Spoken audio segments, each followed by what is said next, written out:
క్రీస్తునందున్న ప్రియులకు ప్రేమతో వందనాలు తెలియజేయుచున్నాను. డిసెంబర్ నెల 31వ తేదీ 2024.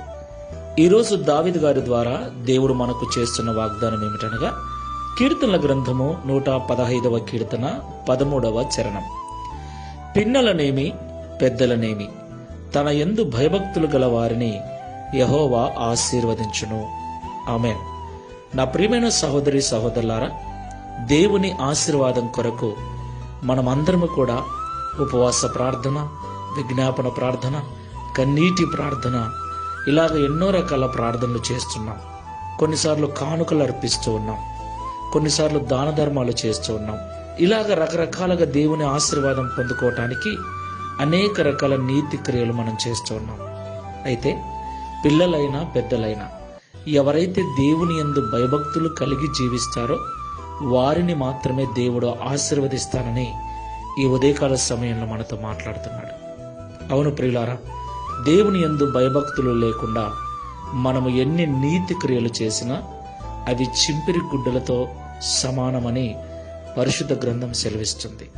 కాబట్టి దేవుని ఆశీర్వాదం మనకు రావాలి అంటే ఒకే మార్గం, దేవుడంటే భయము, భక్తి ఉండాలి. దేవుడంటే భయపడేవాడు పాపము చేయడు, పాపానికి దూరంగా ఉంటాడు, నీతి కలిగి పరిశుద్ధత కలిగి ఉంటాడు. బైబిల్ సెలవిస్తుంది, యెహోవా యందు భయభక్తులు కలిగి ఉండటం చెడుతనమును అసహించుకున్నటయే అని. దేవునికి మహిమ కలుగును గాక. కాబట్టి దేవుని ఆశీర్వాదం మన మీదకి రావాలి అంటే ముందు దేవుని యందు భయభక్తులు కలిగి తర్వాత నీతి క్రియలు చేయాలి. అప్పుడే దేవుడు మనల్ని ఆశీర్వదిస్తాడు. ఒకసారి పరిశీలన చేసుకొని ప్రార్థన చేసుకుందాం. సర్వోన్నతుడా, సర్వశక్తిమంతుడా, సర్వాధికారమైన తండ్రి, మీకు స్తోత్రాలు చెల్లిస్తున్నాం.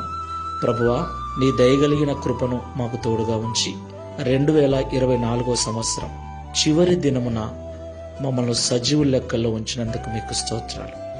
నిజముగా ఈ దినమును చూడలేక ఎంతో మంది లోకాన్ని విడిచి వెళ్ళిపోయారు. అయితే నీ కనికరము, నీ ప్రేమ మా మీద చూపించి నేటికి సజీవులుగా ఉంచినందుకు స్తోత్రాలు చెల్లిస్తున్నాం. ప్రియ తండ్రి, నీ ఆశీర్వాదం కొరకు మేమందరం ఎదురు చూస్తున్నాం. నీవు మమ్మల్ని ఆశీర్వదించాలని ఎన్నో రకాల ప్రార్థనలు, ప్రయత్నాలు చేస్తూ ఉన్నాం. అయితే పిల్లలైనా పెద్దలైనా నీ యందు భయభక్తులు గల వారిని మీరు ఆశీర్వదిస్తారని ఈ ఉదయకాల సమయంలో సూటిగా మాతో మాట్లాడినందుకు స్తోత్రాలు. అయ్యా, ఈ ప్రార్థనలో ఏకీభవిస్తున్న వారిలో నీ ఆశీర్వాదం కొరకు ఎవరైతే ఎదురు చూస్తూ ఉన్నారో వారందరూ కూడా మొదట నీ యందు భయభక్తులు నేర్చుకున్నట్లు సహాయం చేయండి. తరువాత నీ ఆశీర్వాదములకు మమ్మల్ని వారసులను చేసి దావీదు వల్ల మేము సాక్ష్యం ఇచ్చుటకు సహాయం చేయమని యేసు నామములో ప్రార్థిస్తున్నాము తండ్రి. Amen. Praise the lord. God bless you.